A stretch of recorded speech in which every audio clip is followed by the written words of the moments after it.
नमस्कार दोस्तों, mains master series में आपका स्वागत है। आज का हमारा टॉपिक है जीएस पेपर फोर्थ के तहत एटीट्यूड। देखिए, वैसे तो सिलेबस में ज़्यादा टॉपिक्स है नहीं फोर्थ पेपर की बात करें तो, लेकिन हम आराम से छोटे छोटे पार्ट्स में डिस्कस करेंगे चीज़ों को। जैसे एटीट्यूड का टॉपिक है, इसे कम से कम 2 पार्ट्स में बात करेंगे, क्योंकि इसके अलग अलग हिस्सों से क्वेश्चन बनते हैं। इस पेपर की सबसे खास बात पता है क्या है कि टॉपिक्स बार बार रिपीट होते हैं, मतलब लगभग थोड़ा सा बदल के क्वेश्चन फिर उसी टॉपिक से आ जाता है 1 साल बाद। इस तरह के क्वेश्चन आप देखिए 2013 से लेकर 2020 तक मेंस में आप क्वेश्चन देखें कि 1 साल के गैप के बाद हो सकता है कि सेम उसी टॉपिक से दोबारा क्वेश्चन पूछा जाए जो पहले पूछा गया था। यानी कि 2021 में उन टॉपिक से क्वेश्चन फिर आने की संभावना है जो 2019 में पूछे गए थे, क्योंकि ज़्यादा टॉपिक्स है ही नहीं। खैर, हम बात करें एटीट्यूड पे। सामान्य तौर पर एटीट्यूड का जो अर्थ निकाला जाता है वो कुछ ऐसा होता है कि भाई बड़ा एटीट्यूड में है आप तो एटीट्यूड का मतलब वो नहीं होता, वो तो घमंड है, एरोगेंस है। एटीट्यूड का सिंपल मतलब होता है कि आप किसी के बारे में क्या सोचते हैं। कोई आपको अच्छा लगता है, कोई आपको अच्छा नहीं लगता, किसी के बारे में अच्छे ख्याल हैं, अच्छे विचार हैं, तो उसके प्रति आपका जो एटीट्यूड है, जो आपकी अभिवृत्ति है, वो सकारात्मक है। और इसका उल्टा कर दें तो नकारात्मक अभिवृत्ति हो गई। ये एक सामान्य भाषा में समझा जा सकता है इसको। लेकिन अगर लिखना हो, आंसर लिखना हो, तो हम क्या लिख सकते हैं जो मतलब बढ़िया माना जाएगा, एग्जामिनर प्रभावित हो।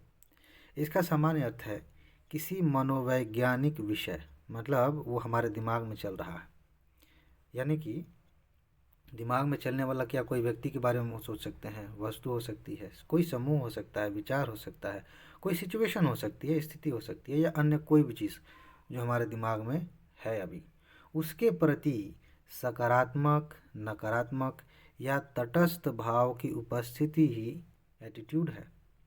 सामान्य तौर पे इसको आप लिख सकते हैं, यही है एटीट्यूड। हमारे दिमाग में किसी के भी प्रति, चाहे वो इंसान हो, जानवर हो, वस्तु हो, विचार हो, हम उसको लेकर क्या सोचते हैं, हमारे अंदर कौन कौन सी चीज़ें मतलब भरी पड़ी हैं उसको लेकर के, हमारे भाव कैसे हैं, ये एटीट्यूड है। इसकी विशेषताओं की बात करें, एटीट्यूड की विशेषता क्या होती है, तो कई सारी विशेषताएं हैं, देख लेते हैं एक एक करके। यहाँ देखिए, सामान्य तौर पर एक चीज़ होती है कि जो एटीट्यूड है ना, उसको हम सीखते हैं। कैसे सीखते हैं? जैसे मान लीजिए कि आपने यूट्यूब पे मेरा ही लेक्चर सुनना शुरू किया, तो शुरू शुरू में हो सकता है कि मेरी बातें, बोलने का तरीका या आपको पसंद ना आए। धीरे धीरे हो सकता है कि जैसे जैसे आप समय बिताएं मेरे वीडियोस के साथ, मेरी आवाज़ से आपको लगाव होने लगे, तो आपका एटीट्यूड बदल गया, आपने सीख लिया। ऐसे होता है, किसी के साथ हम रहते हैं, पहली बार में नहीं पसंद आता वो आदमी, धीरे धीरे बदल जाता है।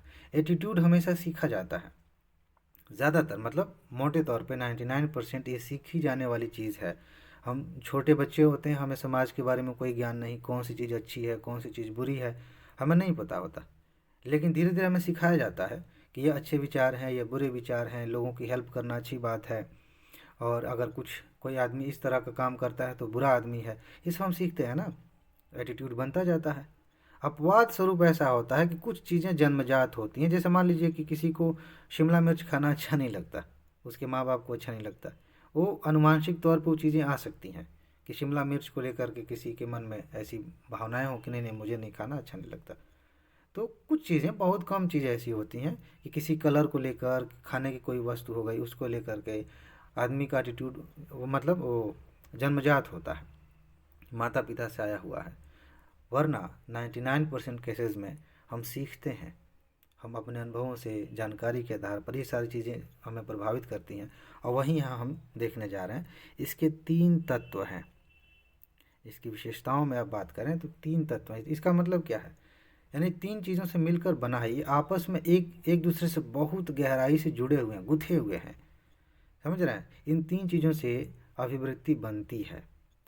सबसे पहले हम देखें कि संज्ञानात्मक एक तत्व होता है। इसका मतलब क्या है? जैसे मान लेते हैं कि चलिए हम अभिवृत्ति बनाते हैं, किसके बारे में बनाएं? भ्रष्टाचार को लेकर एटीट्यूड बनाते हैं।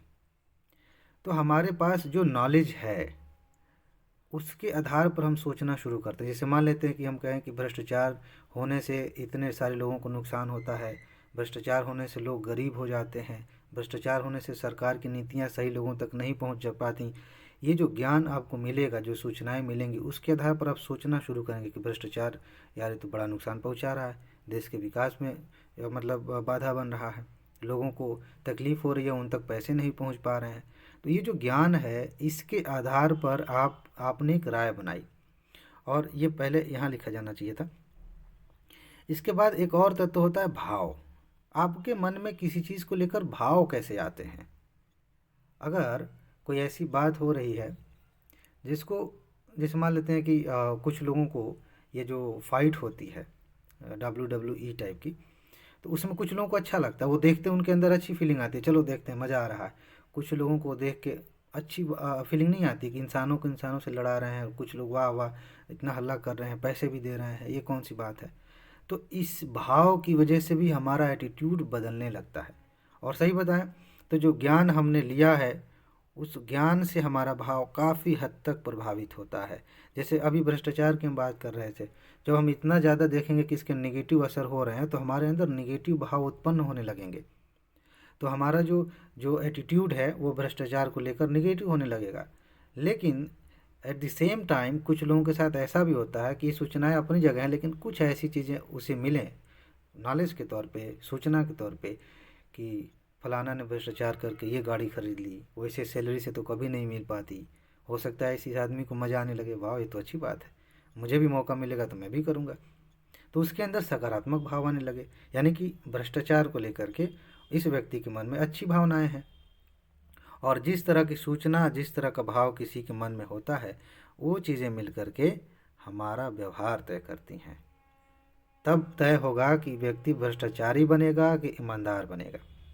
अगर किसी के बारे में हमें गलत सूचनाएं दी जा रही हैं, कोई किसी का मित्र है, ठीक है, चलो मान लेते हैं कि कोई लड़का लड़की दोस्त हैं, और किसी ने कान भरने शुरू कर दिए लड़की के कि तुम्हारा वाला जो दोस्त है, इतने सालों से तुम लोग एक दूसरे को जानते हो, बचपन से दोस्त हो, और अब वो किसी और से बातें करता है।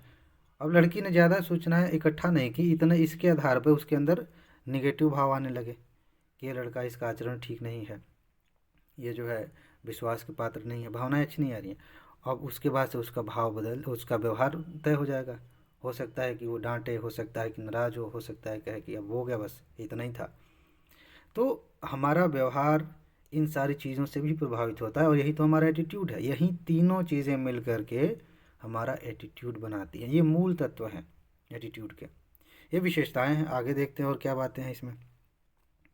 चलिए, यह अनिवार्यता किसी मनोवैज्ञानिक विषय से जुड़ा होता है। इसका मतलब अभी हमने सीखा था। फिर देखिए, ये इतना तो पक्का है कि शुरुआत इसकी दिमाग में ही होगी, दिमाग से, हमारे सोच से, वहाँ से इसकी शुरुआत होती है एटीट्यूड की। ये कोई बाहर की वस्तु नहीं है, ये पक्का एकदम दिमाग से ही संबंधित रहेगी, हमारे मनोविज्ञान से ही संबंधित है। और ये सापेक्षतः अस्थायी होता है। इसका क्या मतलब? इसका मतलब ये है कि किसी खास जगह पे, किसी खास परिस्थिति में आपका एटीट्यूड अलग तरीके का हो सकता है। जैसे मान लेते हैं कि कुछ बच्चे ऐसे होते हैं जिन्हें बूढ़े लोगों का मजाक उड़ाना बड़ा अच्छा लगता है। उन्हें लगता है कि बड़े कूल हैं, बूढ़े लोगों पे जोक बनाना, बूढ़े लोगों को परेशान करना, छेड़ना। गांव में अक्सर ऐसा देखा जाता है। तो उनका जो एटीट्यूड है, उन्हें लगता है कि इसमें कुछ गलत नहीं है, बढ़िया है, मस्त है। बूढ़े लोग कभी गाली दे देते हैं, कभी परेशान हो जाते हैं, और बेचारे दौड़ भी नहीं सकते, पकड़ नहीं सकते, तो उसमें अलग इन लोगों को मज़ा आता है। तो लगता है कि ये करना ठीक है, ये मज़े के लिए होता है। उसने कहीं से देखा होगा, तो आसपास का माहौल जैसा है उस हिसाब से एटीट्यूड बना हुआ है। वही लड़का, वही व्यक्ति, मान लेते हैं कि कहीं ऐसी जगह चला जाए, उसका काम कहीं ऐसा हो जहाँ बहुत सारे बूढ़े लोग रहते हैं, उनकी तरह तरह की तकलीफ़ें हैं, वो उनके बारे में पढ़ता है, उनके बारे में जानता है, फिर समझता है कि कैसे वो लोग उपेक्षा झेल रहे हैं, कैसे बीमारियां उन्हें परेशान कर रही हैं, कैसे पैसे की कमी से उनका जीवन में कठिनाइयां हैं। उसका एटीट्यूड बदल जाएगा, वो बूढ़े लोगों के साथ अच्छे से पेश आने लगेगा, उनकी रिस्पेक्ट करने लगेगा। यानी कि जैसे जैसे परिस्थितियाँ बदलती हैं, वैसे वैसे हमारा एटीट्यूड बदल जाता है। सूचना अगर बदलेगी तो हमारा भाव बदल जाएगा, हमारे भाव बदल जाएंगे तो हमारा व्यवहार बदल जाएगा, और जब ये तीनों चीज़ें बदलेंगी तो हमारा जो एटीट्यूड है वो बदल जाएगा। यानी कि सापेक्षता अस्थायी, किसी चीज़ के सापेक्ष ये ठीक रहेगा, वैसे उस सिचुएशन में आदमी रहेगा तो वैसे ही भावनाएं, वैसे ही उसका एटीट्यूड रहेगा। लेकिन अगर परिस्थितियाँ बदली तो एटीट्यूड बदल सकता है। आगे हम बात करेंगे कि एटीट्यूड बदला कैसे जाता है, बहुत ज़रूरी है। एटीट्यूड में बदलाव लाना कभी कभी बहुत ज़रूरी होता है। जैसे मान लेते हैं कि किसी खास जगह पे लोग हैं, वो काफ़ी ज़्यादा मतलब सांप्रदायिक सोच वाले हैं, तो किसी भी संप्रदाय के हों, तो उनके एटीट्यूड में बदलाव करना एक ज़रूरत हो जाती है। उन्हें सोशल हार्मनी सिखाना ज़रूरत हो जाती है, उन्हें एक साथ मिलजुल के रहना, ये सब बताना ज़रूरत हो जाती है। तो बदलाव ज़रूरी है, तो इसमें हम आगे बात करेंगे। दूसरी बात, इनकी तीव्रता भिन्न भिन्न हो सकती है। मतलब क्या हुआ, जैसे सिंपल है, जैसे मान लेते हैं कि आपसे छोटा आपका आपका भाई है या बहन है, अगर वो कोई गलती करे तो आप उसके प्रति जो नाराज़गी दिखाएंगे, हो सकता है कि पड़ोसी के यहाँ का कोई बच्चा सेम उसी उम्र का वो सेम गलती करे, कोई सामान तोड़ दिया, तो आप उतना उससे ज़्यादा भी गुस्सा दिखा सकते हैं, उसे कम भी, ज़्यादा डांट सकते हैं, कम डांट सकते हैं। तो तीव्रता जो होती है, अभिवृत्ति की तीव्रता होती है, वो अलग अलग होती है। जैसे ऑफिस में है, दो लोग हैं, एक ही तरह का व्यवहार करते हैं, लेकिन दोनों में से एक आदमी हमें ज़्यादा पसंद है, एक कम पसंद है, लेकिन दोनों की हरकतें एक ही जैसी हैं। तो ये होता है। ऐसा नहीं होगा कि सबके साथ अगर हम नेगेटिव सोच रहे हैं तो सबके लिए नेगेटिव सोचेंगे। एक ही मान लेते हैं कि ऑफिस में है, ऑफिस का माहौल ठीक नहीं है, तो हम कहते हैं कि यार लोग यहाँ अच्छे नहीं हैं। ज़रूरी नहीं है कि सभी लोगों के बारे में हमारी राय ऐसी हो, ठीक। तो तीव्रता इसकी भिन्न भिन्न हो सकती है। आगे एक एक मिनट, हाँ, अब देखिए यहाँ पे किसी विषय के प्रति सकारात्मक नकारात्मक दोनों भाव हों, तब हम कहते हैं कि उभयनिष्ठता है। ये अभिवृत्ति की उभयनिष्ठता है। इसका सबसे बड़ी एग्जाम्पल आप देख सकते हैं। जैसे मान लीजिए कोई पत्नी है और पति की कुछ आदतें अच्छी नहीं लगती, मान लेते हैं कि पति शराब पीता, तो क्या होगा कि एक समय पे पत्नी के मन में आएगा कि ये शराबी निकल गया है, बात नहीं मानता, और ये चीज़ मुझे नहीं अच्छी लगती, यानी कि नकारात्मक भाव है। लेकिन साथ ही साथ पत्नी को ये भी पता है कि जैसा भी है, ख्याल रखता है, बच्चों का ख्याल रखता है, परिवार अच्छे से चलाता है, भावनाएं हमारी समझ रहा है, तो ये सकारात्मक भाव है। अब जब दोनों भाव एक साथ हो जाएं तो इसको कहते हैं अभिवृत्ति उभयनिष्ठता। समझ रहे हैं? ये किसी भी चीज़ पर लागू कर सकते हैं, चाहे वो अभी हमने जो एग्जाम्पल पहले लिया उस पर भी लागू कर सकते हैं, ऐसे भाव हो सकते हैं। आगे देखें, संरचना की बात करते हैं। अभी जो तत्व हैं उन्हीं तत्वों को लेकर हम संरचना को थोड़ा सा एक्सप्लेन करेंगे कि जो आपने सूचना ली, जो आपके अंदर भाव आया, जो व्यवहार है, ये तीनों मिलकर संरचना कैसे बनाते हैं, इसको एक बार समझ लेते हैं। चलिए देखिए, संरचना जो है ना, इस पर निर्भर करेगा कि तीनों घटक परस्पर एक दूसरे से किस प्रकार संबंधित हैं, कितना मजबूत तथ्य पर किसी चीज़ के बारे में प्रस्तुत किया गया है, कितनी तीव्रता के साथ भाव उत्पन्न हो रहे हैं, और कितना जल्दी से आप उससे लेकर व्यवहार कर रहे हैं। इसी से तय होगा कि आपका एटीट्यूड किसी वस्तु के प्रति, किसी इंसान के प्रति कितना तगड़ा होगा, कितना ज़बरदस्त होगा, या फिर ऐसे ही ठीक है, थोड़ा बहुत असर हुआ। समझ रहे हैं? आमतौर पर ऐसा होता है। आमतौर पर क्या होता है कि संज्ञानात्मक और भावनात्मक पक्षों में संगति देखी जाती है। मतलब क्या हुआ कि आपने किसी चीज़ के बारे में जाना तो तुरंत आपके जो भाव हैं उस तरह से बदल जाते हैं। मतलब संगति है।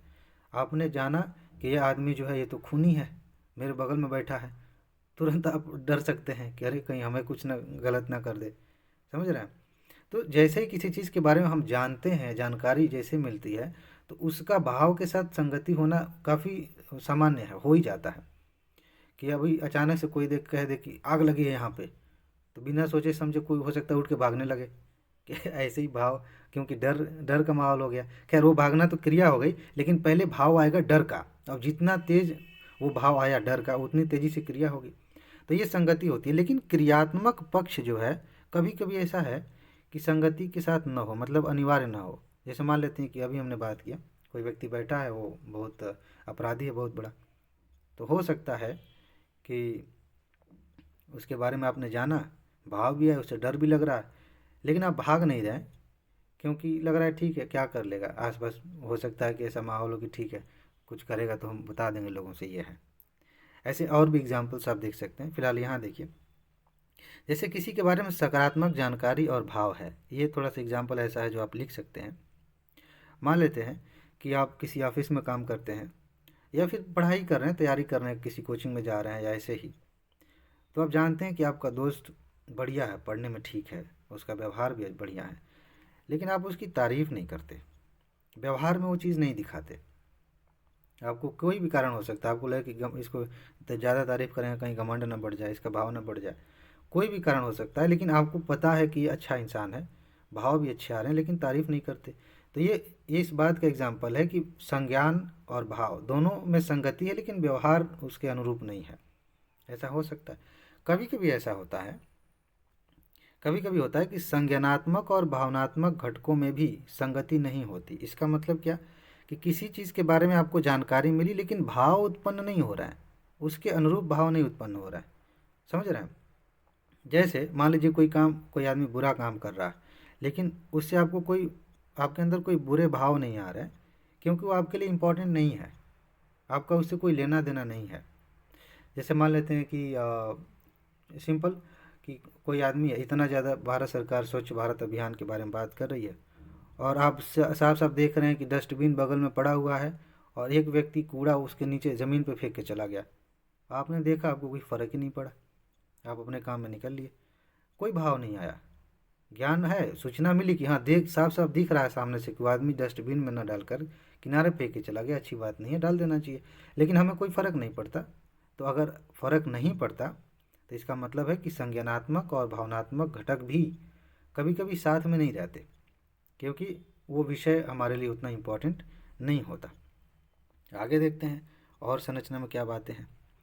किसी अभिवृत्ति में कितनी ज़्यादा तीव्रता है, ये हमने ऊपर भी बात की थी, यह इन तीन घटकों के आपसी संबंधों से तय होता है। ये आप हमेशा इस चीज़ का ध्यान रखेंगे कि ये जो सूचना है, उसके बाद जो भाव उत्पन्न हो रहा है और जो हम काम कर रहे हैं, इनके बीच में कितना संबंध मजबूत है, उससे हमारी अभिवृत्ति उतनी मजबूत बनेगी।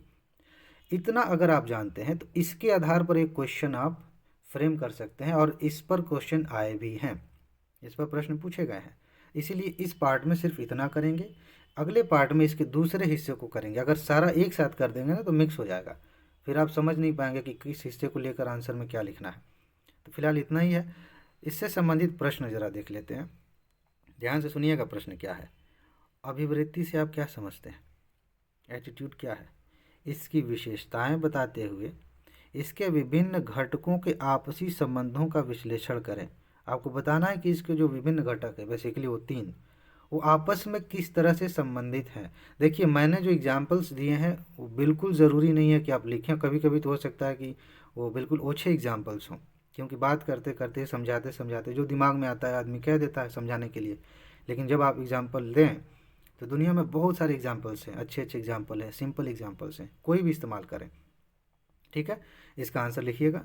अगले पार्ट में मिलते हैं, अपना ख्याल रखिए, पढ़ाई करते रहिए। नमस्कार।